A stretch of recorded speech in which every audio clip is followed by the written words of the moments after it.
Bismillahirrahmanirrahim. Alhamdulillahilladzi arsala rasulahu bil huda wa dinil haqq liyudhhirahu 'ala ad-dini kullihi walau karihal kafirun. Asyhadu an la ilaha illallah wahdahu la syarika lah wa asyhadu anna Muhammadan 'abduhu wa rasuluh. Salawatullahi wa salamuhu ala hadha an-nabiyyil karim wa imamil muttaqin wa qaidid du'akil mujahidin wa ala alihi wa ashabihi ajma'in. Allahumma 'allimna ma jahilna wanfa'na bima 'allamtana waj'alna minal mukhlisin. Wa sallallahu ala sayyidina Muhammad wa ala alihi wa baraka wa sallam walhamdulillahi rabbil alamin, amma ba'd. Terlebih dahulu marilah sama-sama kita menyatakan setinggi-tinggi kesyukuran kehadrat Allah Subhanahu wa taala kerana dengan limpah kurniaan Allah Subhanahu wa taala kita sama-sama diberi kesempatan, peluang dan juga kekuatan oleh Allah Subhanahu wa taala untuk kita sekali lagi berada dalam majlis ilmu pada malam ini. Insya-Allah seperti mana yang Datuk sebut tadi, kita malam ni malam terakhir kita akan tutup tirai pengajian kita sebelum Ramadan, sebelum sama-sama kita memberi laluan bulan Ramadan. Dan insya-Allah kita akan sambung Syawal pengajian kita. Jadi malam ni insya-Allah kita akan settlekan cantik tajuk dia. Kita akan habiskan tajuk malam ni, iaitu tajuk terakhir kita, syarat sah sembahyang yang pendetailan yang keenam, iaitu yang kelima dan keenam, iaitu peraturan menutup aurah. Kita akan settlekan malam ni, iaitu bahagian aurah perempuan di luar sembahyang. Kita nak tahu bagaimana pemakaian perempuan ketika berada di luar daripada sembahyang. Dia ada 4 aurah bagi perempuan. Bagi lelaki, dia pembahagian aurah lelaki kita dah bincang bulan lepas, iaitu 3 aurah bagi lelaki. Malam ni kita akan sambung 4 aurah bagi perempuan. Jadi topik yang kita bincang tuan-puan, tajuk yang pertama daripada beberapa tajuk penting dalam sembahyang. Tajuk pertama kita iaitu syarat sah sebelum sembahyang. Ini antara topik yang penting. Dalam protokol sembahyang kita, dia ada beberapa perkara yang penting yang wajib ataupun mesti kita tahu untuk pastikan sembahyang kita diterima oleh Allah Subhanahu wa taala. Dan apabila sembahyang kita diterima dan usaha kita seterusnya untuk mempertingkatkan kualiti ibadat sembahyang kita. Jadi tajuk pertama dalam protokol sembahyang yang penting ini, dia ada lebih kurang 3 benda yang penting. Pertama ialah syarat ataupun peraturan sah sebelum mendirikan sembahyang. Jadi kita ada beberapa perkara, beberapa syarat yang mesti dipenuhi sebelum kita takbir. Ini dia panggil, dalam kitab kita dia sebut 6, kitab lain dia sebut 9. Kitab kita ni dia ringkas 6 syarat sebelum takbir. 6 perkara yang mesti kita settlekan sebelum kita mendiri ataupun menghadap Allah Subhanahu wa taala. Yang pertama, mesti suci daripada hadas besar dan hadas kecil. Kita dah bahas. Takbir Allahu Akbar, clear badan kita daripada hadas kecil, yakni wuduk mesti sempurna, dan juga hadas besar, yakni mandi wajib. Kena tahu tata cara dia. Yang keduanya, mesti suci daripada najis yang tidak dimaaf. Juga kita dah bincang panjang lebar, kita dah tahu kategori najis yang dimaaf. Sebelum takbir Allahu Akbar, kena kenal pasti najis yang tidak dimaafkan dalam sembahyang, kerana menyebabkan sembahyang kita tidak sah. Itu dipanggil sembahyang tidak sah, bukan batal. Batal kita akan bincangkan datang. Yang ketiganya, masuk waktu. Kalau sembahyang belum masuk waktu, maka sembahyang kita tak sah, bukan batal. Yang keempatnya menghadap kiblat. Kalau sembahyang yang tak ada kiblat, maka tidak sah status sembahyang dia. Cara menghadap kiblat kita akan bincang, ada beberapa cara untuk tahu hadap kiblat. Yang kelimanya ialah menutup aurah. Yang kita akan detail malam ni. Kelima, menutup aurah di dalam sembahyang, kalau sembahyang kita ni ketika mana kita sembahyang ada ruan walaupun sedikit, tak banyak pun, tak besar pun, nampak warna kulit kita, maka status sembahyang kita tak sah. Kenapa? Kerana peraturan sebelum sembahyang pastikan kawasan yang wajib dikatuk dalam sembahyang kita settlekan. Kenapa? Kerana dia merupakan syarat sah sembahyang. Itu yang kelima. Yang keenam juga kita dah bincang, iaitu mesti mengetahui tata cara sembahyang. Kita kena tahu yang mana rukun, yang mana sunat di dalam sembahyang. Dalam 13 rukun, selebihnya ialah sunat. Sebab tu kita fokus. Tajuk penting dalam sembahyang ni tuan-tuan, untuk pastikan kita memenuhi syarat yang keenam ini, kita akan belajar tajuk yang kedua. Tajuk pertama ni syarat sah sebelum takbir, ada 6. Tajuk yang kedua dia panggil syarat sah syarat sah setiap 13 rukun. Ataupun bahasa ringkas dia panggil syarat sah rukun sembahyang. Kita nak kena tahu 13 itu rukun, selebih itu sunat. Dan cara untuk kita buat setiap rukun, kita akan belajar setiap satu persatu rukun. Itu tajuk yang kedua, tajuk penting.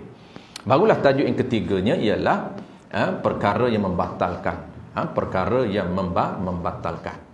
Tajuk yang keempat ialah perkara sunat di dalam sembahyang. Itu untuk apa dia? Untuk kita pertingkatkan kualiti ibadat sembahyang kita. Nak kena tahu sunat ni mana yang sunat, mana yang afdal untuk kita buat. Sebab kita nak buat sunat dan nak buat juga afdal. Kenapa? Pastikan amalan sembahyang kita ini sempurna, cantik. Ada pahala wajib, ada pahala sunat, ada pahala afdal. Ketiga-tiga jenis pahala itu kita buat. Ini dia panggil sembahyang yang cantik, yang afdal, yang sempurna. Baik. Kita terus ke muka surat 450 kalau versi Jawi, versi Jawi muka surat 50. Aurah perempuan, tu tajuk dia.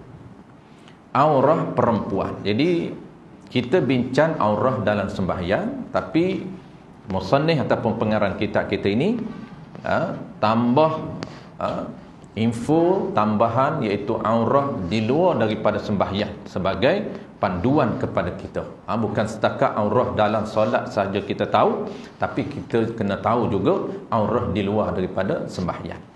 Aurah perempuan, kita dah tahu aurah. Apabila sebut aurah, dia terma syarak, merujuk kepada kawasan yang wajib dikatuk dan kawasan yang haram dilihat. Itu dia panggil aurah. Ringkas dia, ringkas nama dia ialah aurah. Panggilan dia aurah. Makna dia kawasan yang wajib dikatuk. Asalkan katuk saja. Soal nak katuk dengan apa pun tak menjadi isu.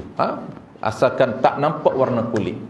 Boleh katuk dengan kain, boleh katuk dengan daun, boleh katuk dengan apa pun benda. Tak menjadi isu nak katuk dengan apa. Baik.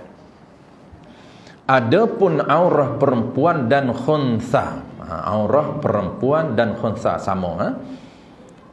Aurah perempuan, yakni kawasan yang wajib dikatuk dan haram dilihat bagi perempuan dan khunsa. Ada berapa? Ada 4 kawasan mengikut situasi. 4 kawasan wajib dikatuk ini mengikut situasi dia. Kalau situasi depan perempuan yang haram, depan perempuan, mana kawasan wajib katuk. Situasi depan lelaki yang mahram dengan dia, yang haram berkahwin dengan dia, mana kawasan wajib katuk. Kalau situasi di hadapan lelaki yang boleh berkahwin, mana aurah ataupun kawasan yang wajib dikatuk. Kita tak nak panggil kawasan wajib katuk, kita panggil ringkas dia aurah, ataupun Melayu panggil aurat. Jadi Melayu ni dia ambil perkataan Arab, cuma melayukan. Auratun, jadi dia panggil aurat. Tu. Adapun aurah ataupun aurat perempuan dan khunsa. Khunsa ni bukan pondan. Khunsa ni memang jarang kita bertemu lah. Tapi ada. Khunsa ini orang yang mempunyai 2 alat. 2 alat kemaluan dia. Lelaki pun ada, zakar pun ada, faraj pun ada. Itu dia panggil khunsa. nak hukumkan khunsa ini walaupun dua alat, tak semestinya dua alat terus kita hukum khunsa, tidak. Kena tengok dia punya syarat dia. Mesti ada 5 ciri dia ataupun 5 syarat. Walaupun dua alat.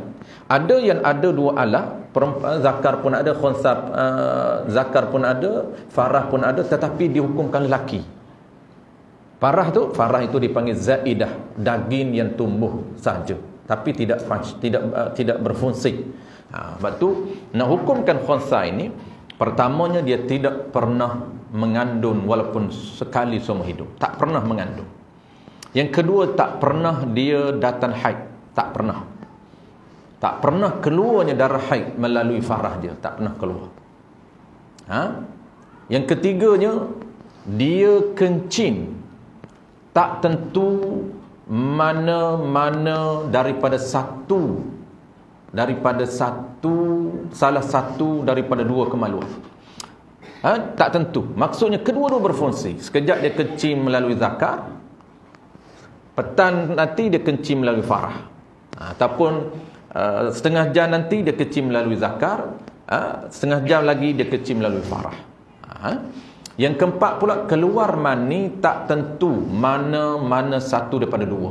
Sekejap keluar mani melalui farah, sekejap keluar mani melalui zakar. Kedua-dua ini berfungsi. Itu baru dinamakan khunsa. Dan yang kelimanya, dia ada 5 ciri, 5 syarat. Dan yang kelimanya ialah alap dia, kemaluan dia ini ataupun nafsu dia ini sama berat antara lelaki dan perempuan. Sama. Dia hidup, dua-dua hidup. Dua-dua berfungsi. Kencing pun dua-dua, keluar mani pun dua-dua. Dan dia punya pertimbangan nafsu dia sama. Dia tengok pada lelaki juga dia berkenan, tengok kepada perempuan dia berkenan. Jadi nafsu dia antara lelaki dan perempuan sama. Kalau tak cukup 5 syarat, tidak dihukumkan khunsa. Contoh dia ada 2 alat tetapi tak berfungsi, hanya berfungsi satu. Hanya zakar berfungsi. Keluar kecing pun belah zakar, keluar mani pun belah zakar. Yang satu lagi farah tak berfungsi, tak keluar mani, tak keluar kencing. Maka itu dinamakan lelaki walaupun dia ada faraj. Itu nak hukumkan khunsa. Kalau kita tak belajar secara detail khunsa, apabila bertemu dalam kitab Arab, dalam kitab Jawi dan Arab, maka dia akan terjemuh apa tuan-puan, ini salah dari segi disiplin ilmu, jenayah ilmu nama dia. Saya biasa dengar dia kata khunsa ini ialah pondan. Maka itu salah banyak, bukan sikit-sikit salah dia. Dia goreng, orang panggil meminda, murak ulama. Itu salah tuan-puan. Itu dipanggil dalam bahasa kita, dipanggil jenayah kepada ilmu. Kena amanah pada ilmu. Kalau tak tahu, kena kata wallahu a'lam. Tok guru saya tuan-puan, warak dia antara tawaduk, rendah diri. Walaupun mengaji 45 tahun lebih usia mengaji. Saya selalu tanya, saya panggil ayah kat dia, ayah Haji biasa berapa lama mengaji? Dia kata aku pun tak ingat. Yang sebenarnya dia kata tak ingat, tapi lebih daripada 45 tahun. Dia kata ngomong kau ni, dia kata lama aku mengaji lagi. 45 tahun lebih. Tapi sering kali kalau kita tanya dia tak confirm, wallahu a'lam. Ini orang yang amanah dengan ilmu. Dia tak confirm, dia tahu, tapi dia kata tak confirm. Dia kena confirm baru dia jawab. Ini nama dia orang yang amanah dengan ilmu. Sebab tu ilmu ni tuan-tuan kena jaga keaslian dia sampai generasi ke generasi, kekal ilmu sama je.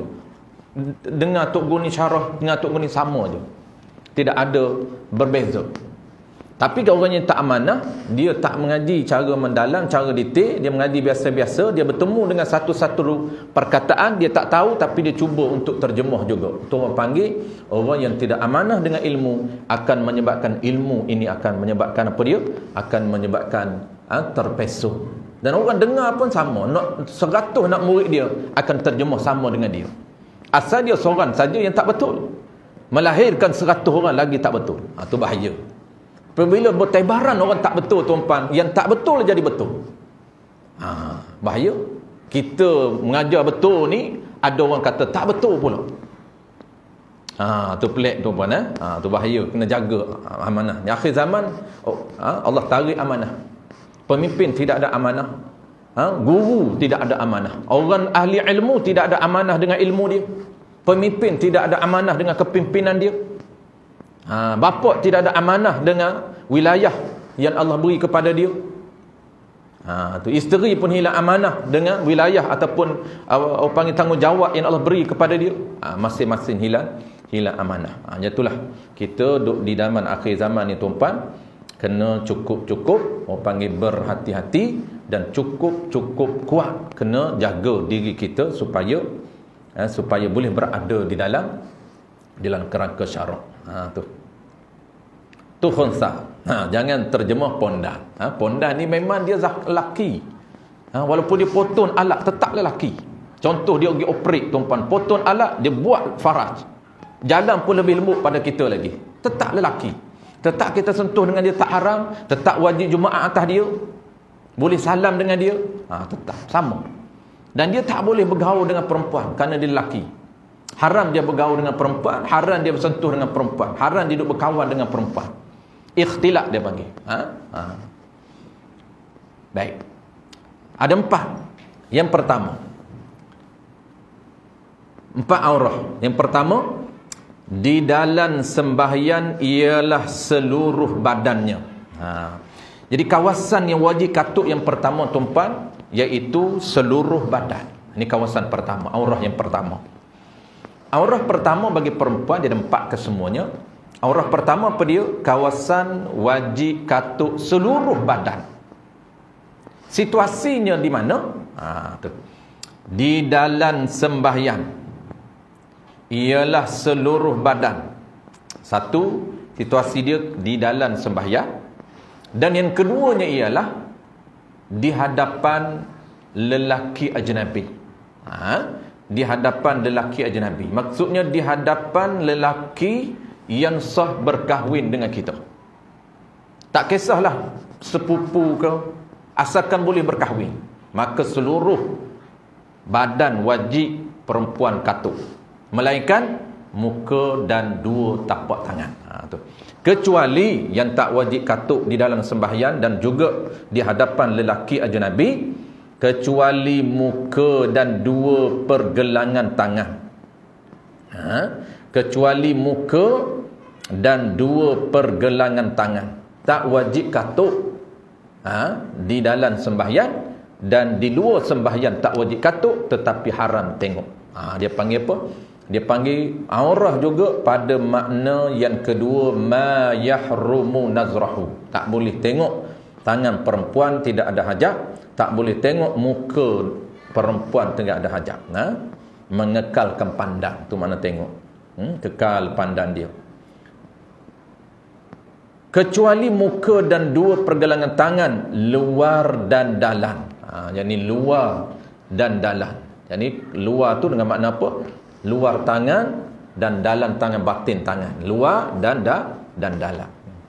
Maka kedua-dua anggota ini, muka dan 2 tangan ini, bukan aurahnya, aurah perempuan di dalam sembahyang. Tak wajib katuk muka di dalam sembahyang, dan tak wajib katuk tangan di dalam sembahyang. Tangan hingga pergelangan. Ini kita kena tahulah muka. InsyaAllah detail kita akan bahas, akan datang. Muka ni kena tahu mana sempadan muka yang tak wajib katuk. Kalau tak tahu muka tuan-puan, menyebabkan dia tak katuk muka, dia sangkanya itu bukan itu masih muka, sedangkan bukan muka. Wajib katuk, dia tak katuk, walaupun seinci tetap direkodkan haram. Catatan haram ini selagi mana dia tak katuk apabila dia berada di luar, di publik, walaupun tidak ada orang. Ini pun satu kepahaman yang silap tuan-puan. Walaupun tidak ada orang, ketika dia berada di luar kawasan, bukan seorang diri, tempat tertutup, bukan di hadapan ajnabi, asalkan dia berada di luar, maka mesti dia katuk seluruh badan. Maksud luar ni apa? Luar kawasan yang mungkin untuk dilihat oleh ajnabi, oleh orang yang sah berkahwin dengan dia, walaupun ketika itu tidak ada orang di hadapan dia. Contoh macam mana? Contohnya dia berada di luar kawasan rumah dia. Apabila nak keluar sahaja rumah, itu bukan kawasan rumah lain. Di hadapan rumah dia, nak siram pokok bunga, nak menyangkul, nak potong pokok bunga, dia tak tutup aurah yang diwajibkan katuk, tetap haram. Kenapa? Kerana itu bukan dalam kawasan rumah dia. Maksudnya bukan dalam kawasan yang tidak dapat dilihat oleh orang. Tapi kalau dalam kawasan rumah dia ada pagar yang tinggi yang tak dapat dilihat oleh orang, walaupun rumah dia ni luas macam istana, tak apalah, tak wajib katuk lah. Kerana itu dipanggil dalam kawasan yang tak mungkin dilihat oleh ajnabi. Tu. Bukan nanti kita nak keluar ke pasar, sebab orang ramai di pasar, nak keluar ke kedai, sebab orang ramai di kedai, barulah kita katuk. Tapi kita duduk di rumah kita, depan rumah kita menyapu sampah depan rumah, tak katuk aurah, pakai orang panggil apa, pakai gedebuh, pakai ni saja, tutup kepala saja, leher tak katuk, maka haram di mana? Haram kawasan yang tak katuk, kerana dia berada di publik walaupun orangnya tidak ada. Tapi kawasan dia duduk itu mungkin ataupun dapat dilihat kalau ada orang. Kalau orang lalu jalan, dapat dilihat walaupun orang tak lihat. Ada dua hukum di situ. Hukum yang pertamanya dia tak katuk haram. Hukum yang keduanya apabila orang melihat dia, orang itu haram. Dia kata tak apa, saya tak katuk, siapa nak tengok saya? Dia kira undan-undan dia. Undan-undan ini ada dua. Satunya diri dia katuk, satunya orang lain tengok. Undang-undang kata orang lain, peraturan kata orang lain, haram melihat perempuan yang tak katuk aurah. Maksudnya sengaja kita melihat, haram. Contoh kita keluar ke pasar, ke mana-mana shopping dan sebagainya, memang akan ramai orang yang tak tutup aurah, maka haram kata kita melihat. Orang yang tak tutup aurah itu haram kata diri dia tak tutup aurah. Itu peraturan berbeza. Tu. Satu, aurah yang pertama, iaitu situasi dua. Aurah pertama ni seluruh badan, situasi dia dalam solat bagi perempuan dan juga di hadapan lelaki ajnabi, lelaki yang sah berkahwin. Baik. Aurah yang kedua. Belum lagi. Dia ada sedikit huraian. Termasuk dalam kata seluruh badan itu ialah rambut dan tapak kaki. Ini dalam isu dalam solat, tuan-tuan. Dalam solat ni seorang rambut tak boleh nampak, kerana itu kawasan yang wajib dikatuk. Tiba-tiba seorang rambut saja menghulur keluar. Perempuan ni, dia kena cermat dan hati-hati. Kadang-kadang ada sedikit saja nampak. Satunya rambut, ataupun keduanya kawasan muka yang dia tak tahu border muka sebenar. Sebab itu muka ni, tuan-tuan, secara ringkasnya, sempadan muka ini kawasan wajib dikatuk ialah nisbah panjang daripada gigi rambut atas ini sampai ke dua tulang ni. Yang ni dua tulang ni dengan maksud apa? Dua tulang dagu ni kita panggil ni ke dagu. Ada pun bawah ni, tuan-tuan, bawah ni itu dipanggil bukan kawasan muka, wajib katuk. Sebab itu kain-kain kita, kain-kain orang perempuan kan, dia kain dia punya ni dah sampai ke sini. Dagu je nampak. Ni kita panggil ni je nampak. Ini muka boleh nampak. Muka boleh nampak. Bawah ni haram kalau kita di luar sembahyang. Dalam sembahyang cantik kita tutup. Tiba-tiba di luar sembahyang kita pakai kain telekung yang nampak di bawah. Maka 2 inci di bawah yang nampak ini, walaupun orang tak intai, tetap haram. Intai itu haram kata orang ini intai. Tetap haram kata kita, walaupun tidak ada siapa yang intai di bawah, kerana kita tak memenuhi etika, tak mematuhi etika menutup aurat di luar sembahyang. Tu bahaya, kena perhati, kena cermat dalam uniform di luar sembahyang. Baik, kalau sini pula, tuan-tuan, nisbah lebar daripada anak telinga ke anak telinga. Apa fungsi dia? Anak telinga lebar dan nisbah panjang daripada gigi rambut ke dua dagu ni. Fungsi dia kita nak tahu kawasan belakang ni, iaitu anak telinga tarik ke dagu, ke dagu kita, maka di sini bukan muka. Di sini bukan muka. Muka hanya di sini saja. Di sini kawasan wajib basuh, adapun ni ini kawasan sunat basuh. Kawasan sunat basuh wajib dikatuk. Wajib dikatuk pakai telekom. Baik, kita pakai telekom yang sembahyang tu cantik dah lah. Tak menjadi isu dah. Kita beli siap di kedai, memang dia cantik. Dia punya tutup muka tu cantik dah. Cuma nak kena jaga di luar daripada sembahyang sahaja. Baik, yang kedua, dia aurah ada 4. Yang keduanya aurah yang kedua. Aurahnya perempuan. Ini kawasan yang wajib katuk perempuan di luar sembahyang, di hadapan laki-laki yang bukan mahramnya, ialah seluruh badan. Oh, dia asin. Jadi 4 tu dia asin, tuan-tuan. Okey. Aurah yang kedua, seluruh badan. Situasi mana? Situasinya di luar daripada sembahyang dan di hadapan laki-laki yang ajnabi, yang bukan mahram. Tu nombor 2. Dia asin. Nombor 1 dengan nombor 2 tu dia asin. Nombor 1 tu seluruh badan, situasi dia dalam sembahyang. Nombor 2 ni seluruh badan, situasi dia di hadapan laki-laki yang ajnabi. Baik, nombor 3. Dalam kitab lain dia tak asin, dia gabung. Seluruh badan ni di dalam sembahyang dan juga di hadapan laki-laki ajnabi. Baik, yang ketiga, aurahnya aurah perempuan yang ketiga di luar sembahyang di hadapan perempuan kafir. Aurah dia mana? Adalah apa yang boleh nampak, macam pakaian orang sedang bekerja. Ini aurah yang ketiga. Dan kitab lain dia sebut aurah ni keempat. Baik, aurah ketiga apa dia? Aurah ketiga ni kawasan yang wajib dikatuk. Kalau aurah pertama seluruh badan, situasi dia dalam solat. Aurah kedua seluruh badan, situasi dia di hadapan lelaki yang sah berkahwin. Aurah ketiga kawasan mana? Kawasan wajib katuk seluruh badan, melainkan yang boleh bukanya ialah, melainkan kawasan yang boleh dibuka, tempat yang kita guna untuk bekerja. Ini dia kata apa di sini? Macam pakaian orang sedang bekerja. Maksud macam mana? Maksudnya kalau kita bekerja basuh pinggan. Bagi perempuan ni, bukan laki. Laki dah habis dah. Perempuan. Jadi perempuan ini ketika dia basuh pinggan bekerja, dia boleh sinsin tangan baju dia. Setakat mana? Tak termasuk siku. Setakat ni saja. Siku tak termasuk. Siku tidak termasuk. Siku wajib katuk. Ini saja yang dia boleh buka.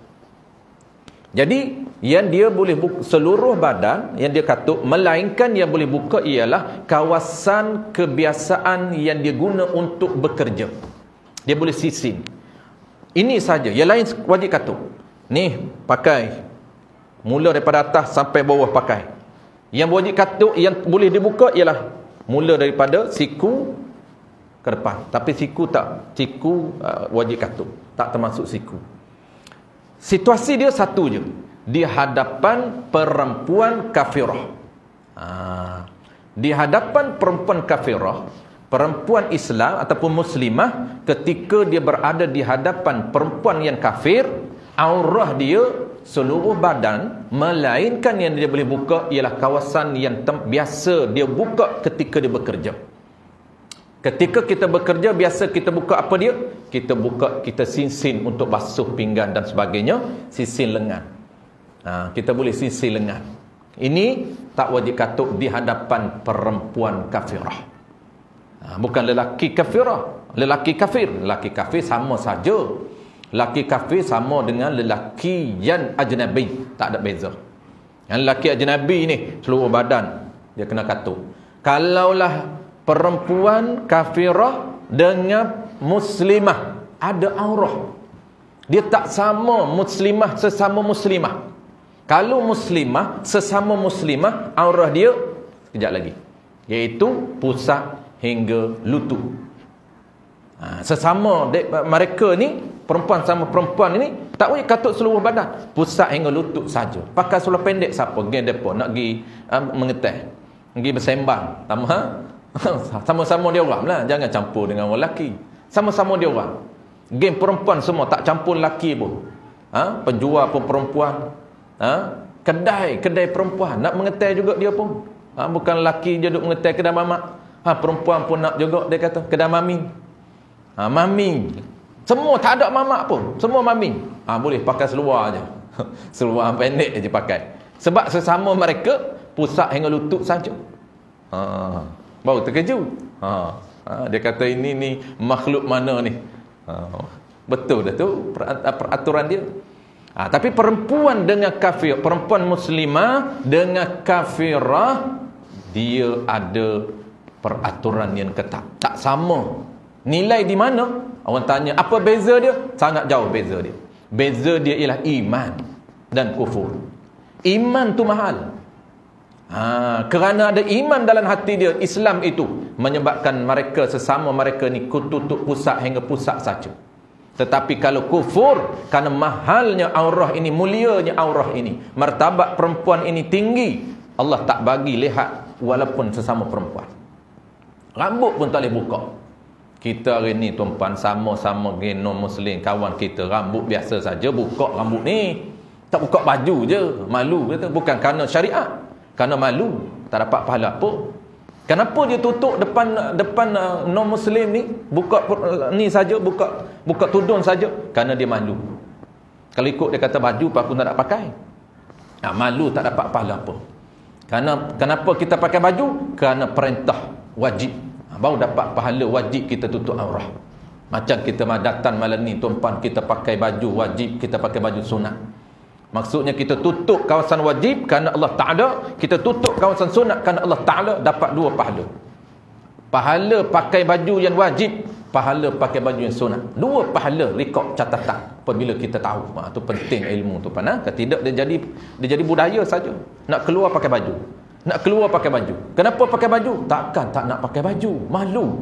Dia kerana malu. Tak dapat pahala apa. Kerana kepentingan diri dia, bukan kerana kepentingan syarak. Kita ubah niat kita pakai baju kerana Allah, yakni kerana perintah wajib dan kerana perintah sunat. Tu. Habis yang aurah yang ketiga. Sebab tu bahaya tuan-puan. Banyak berlaku di mana? Banyak berlaku di IPT dan IPTA. Di kampus-kampus, anak-anak kita ditempatkan bersama dengan pelajar ataupun siswi yang non-muslim, disatukan bilik dengan anak kita. Ini menjadi isu besar. Takkanlah 24 jam nak duduk dalam college ni, dia nak duduk di dorm, nak duduk di kampus ni, kena tutup. Semua nak buka ni saja. Terpaksa mereka, anak-anak kita, siswi-siswi ni tak pakai tudung. Ini haram tak pakai tudung di depan non-muslim, siswi yang kafirah. Memang ini berlaku tu, realiti di mana-mana IPTA berlaku. Sebab tu penting untuk orang yang mengubah dasar itu mesti ubah sistem. Kalau tak ubah sistem, memang sampai bila-bila anak siswi kita akan melakukan perkara haram di dalam dorm ataupun di dalam kampus. Bukan senang kalau kita nak ubah, tuan-tuan, bukan senang. Kerana nak ubah, kena ubah di bukan peringkat kolej ni. Bukan nak ubah di peringkat warden ni, bukan. Peringkat atas. Dan peringkat atas pula, rektor kata kami nak ubah-ubah pun kena sistem. Kena dasar sistem pendidikan kita. Tu. Masa saya jadi pimpinan pelajar dulu, sempatlah pengalaman sikit. Orang beri tanggungjawab sebagai esko pendidikan. Dulu di kampus ni tuan-puan, dia sampai hari ni pun ada pertandingan ria, pertandingan pilihan raya, pilihan kampus ria. Macam di luar pertanding, kempen 2 minggu, kempen tu ria, macam PAS dengan UMNO dulu lah. Ria sebiji. Ada satu kelompok yang Islamik, satu kelompok yang liberal, lawan di kampus. Menang ni ni akan buat dasar-dasar, gobahlah dasar-dasar Islamik dia. Bukan boleh buat pun tuan-puan. Duduk sembang je kemahnya. Nak buat apa? Sebab sistem dasar ni tak dibenarkan. Berjuanglah mana boleh letak dalam satu kampus, dalam satu college, non-Muslim dengan pelajar dengan siswi yang Islam. Tak jadi pun, orang bukan dengar pun tuan-tuan. Buat habis helio saja. Orang bukan dengar pun. Berjuanglah, tak akan jadi. Sebab dia sistem. Ada seorang jemaah di tempat saya mengajar di Hulu Langat, doktor pakar. Bagus doktor ni, dia rajin mengaji. Dia dah doktor pakar dah. Dia kata, saya dengan kuliah ustaz ni baru saya tahu rupanya banyak fiqh yang kami doktor tak tahu. Orang yang sedar. Lalu dia kata, saya pun cubalah nak implement, antaranya hukum aurah. Doktor dia kata, tengok aurah pesakit ni dah biasa dah. Dia kata, saya sebelum mengaji, dia kata, saya anggap benda ni dah lali, dah biasa dah. Tak jadi kesalahan. Sebab seolah-olah kita macam tak menjadi kesalahan pada kita. Hari-hari duk tengok aurah pesakit. Sedangkan dia kata bukan keperluan. Apabila belajar, dia ada dibincangkan, doktor boleh melihat aurah pesakit ni setakat mana saja. Bukan tak boleh tengok, boleh. Tapi setakat perlu saja. Dan dengan ada syarat-syarat yang lain. Apabila dia belajar, dia tahu, dia kata, rupanya kita duk tengok ni aurah yang tak perlu pun tengok. Kalau nak injek ni, dia kata 2 inci tempat injek, dia buka. Habis, dia kata. Kadang-kadang punggung dengan punggung-punggung dia bagi kat kita. Selok punggung depan doktor. Doktor tak cakap apa. Doktor tak tahu pun. Kalau doktor tahu, jangan makcik, jangan selok kuat sangat pakcik. Dia kata, saya lepas belajar pun saya rasa bersalah. Barulah saya implement. Pesakit saya akan suruh buka. Kalau perempuan, dia kata mesti ada mahram, tunggu. Suami ke anak ke, tunggu tepi. Saya nak buka, nak injek, nak tengok pak gatar sebagainya, dia doktor pakar kulit. Baru saya tahu. Nampak kepentingan ilmu syarak. Dan dia kata apabila kita nak buat, tak boleh rupanya. Kenapa? Peringkat personal kita boleh buat, tapi untuk merubah semua dalam buat kita tak boleh. Kenapa? Dia kata memerlukan dasar, mengubah sistem. Baru dia tahu. Dia kata setakat personal saja kita boleh buat. Nak ubah, nak suruh minta dengan bos, kata bos, yang bersalin bagi kami tak boleh. Saya lelaki, mana boleh sambut baby. Ni, bagilah kat doktor perempuan. Tak boleh nak ubah, dia kata. Tapi saya cuba larilah, dia kata, bagilah kat doktor perempuan. Ramai hari ni, dia kata, doktor orang Melayu kita yang doktor perempuan. Bukan tak ada, ramai. Tapi oleh kerana sistem tu tak mewajibkan, menyebabkan dia kata doktor lelaki juga pergi sambut. Baik, last kali tuan-tuan. Kita dah isyak, saya nak berhenti awal. Sebab kebetulan sekarang ni kena berhenti awal, ada kuliah isyak. Lepas ni ada kuliah isyak di Batu 10, Masjid Batu 10. Kalau berhenti lewatlah dia orang mula. Baik, last sekali aurah masa dalam bilik. Ni aurah yang keempat. Habis tuan-tuan. Aurah yang keempat, aurahnya perempuan masa dalam bilik atau di hadapan perempuan muslimat atau di hadapan laki-laki mahram ialah antara pusat dan lutut. Situasi aurah yang keempat ni mana? Pusat lutut. Ada 4 aurah. Seluruh badan, yang kedua seluruh badan, yang ketiga seluruh badan melainkan tempat yang bekerja saja.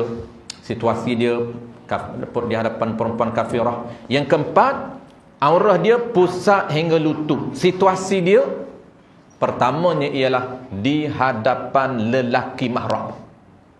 Lelaki mahram, 18 jenis mahram. Lelaki yang mahram, yang tak boleh, yang haram berkahwin. Bapa kita, adik-beradik kita, nak saudara kita, pak saudara kita. Ini tak wajib katut seluruh badan, melainkan ada fitnah, ini wajib. Tapi asalnya pusat hingga lutut. Tak pakai baju pun tak apa. Tapi oleh kerana ada fitnah, dia takut timbul fitnah, anak-anak tengok dan sebagainya, maka jadi wajib katut juga sekali ada fitnah. Wajib katut pakai baju juga. Situasi yang kedua, di hadapan perempuan muslimah. Dua situasi ini. Di hadapan lelaki yang haram berkahwin, di hadapan perempuan muslimah, pusat hingga lutut saja. Pusat hingga lutut. Dan satu lagi tak disebut di sini, iaitu ketika kita seorang diri. Juga sama. Perempuan ketika dia berkeluar, yakni berseorang diri, tidak ada siapa pun, tak boleh dia pakai underwear macam lelaki. Kenapa? Kerana dia aurah lebih berat daripada lelaki, iaitu pusat hingga lutut. Walaupun dia duduk seorang diri dalam bilik, tidak ada siapa tahu. Ada. Melainkan ada hajat, tak apalah, boleh buka. Kita dah bincang dulu. Ada hajat, boleh buka. Ringkasnya aurah perempuan itu aurah perempuan ada 4 macam, 4 jenis. Habis. Selain daripada wajib menutup aurah atas seorang masa sembahyang, wajib pula ia seseorang menutupnya daripada manusia lain daripada masa sembahyang, bagaimana telah diterangkan itu, sekalipun dalam bilik, dalam gelap, kecuali kerana ada hajat. Walaupun dalam bilik seorang diri, dalam gelap seorang diri, tetap pusat hingga lutut. Melainkan ada hajat, boleh buka. Mana hajat dia? Seperti kerana hendak mandi. Ni hajat. Nak mandi boleh buka. Cuma makruh tu tak apalah, kita tak ceritalah. Nak cerita boleh. Harus buka, tak pakai apa pun, kerana hajat. Hajat apa? Contoh hajat kerana mandi. Ataupun hajat kerana apa? Kerana radan, ini panas. Kerana panas, boleh buka, hajat panas. Atau sebagainya. Ketika itu harus membuka aurah. Sebagainya ni banyaklah. Hajat-hajat lain. Kita boleh buka. Hajat-hajat lain daripada panah dan daripada nak mandi. Apa pun hajat, asalkan ada hajat saja, ada keperluan nak kena buka, boleh buka. Tengok lain pula. Tengok makruh, tengok kemaluan sendiri, melainkan ada hajat. Kalau ada perlu tak makruh, boleh tengok.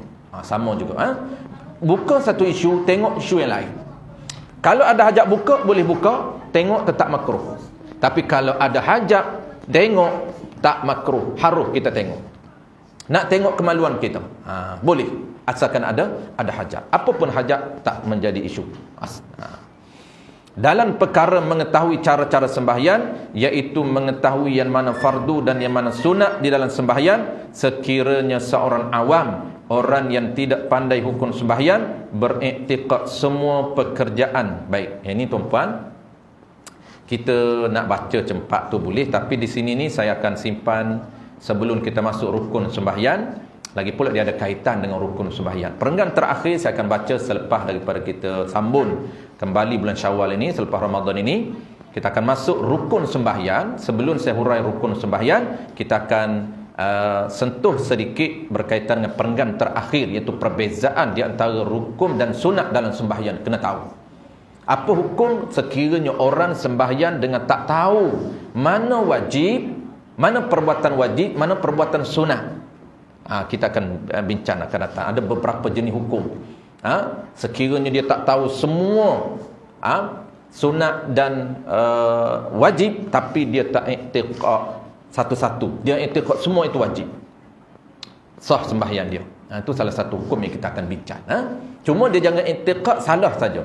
Dia kata dalam sembahyang ada wajib ada sunat, tapi dia pegang secara spesifik tak betul, itu tak sah sembahyang. Contoh dia kata dalam sembahyang ini ada wajib ada sunat. Fatihah tu sunat. Maka tak betul apa yang dia pegang itu tidak sah.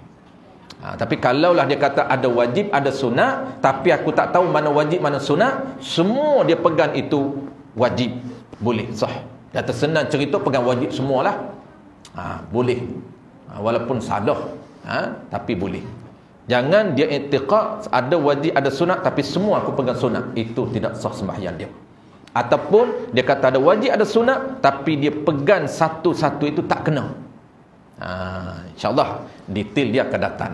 Kita sebelum kita bincang tajuk baru rukun sembahyang, kita akan bincang sedikit berkaitan dengan penutup kepada syarat yang keenam, mesti tahu perbuatan dan perkataan yang wajib dan perkataan dan perbuatan yang sunat. Wallahu a'lam.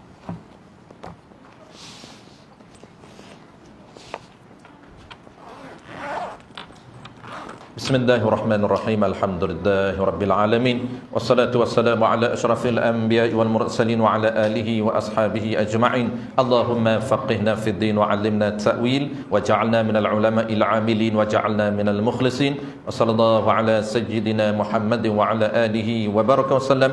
Walhamdulillahirabbil alamin.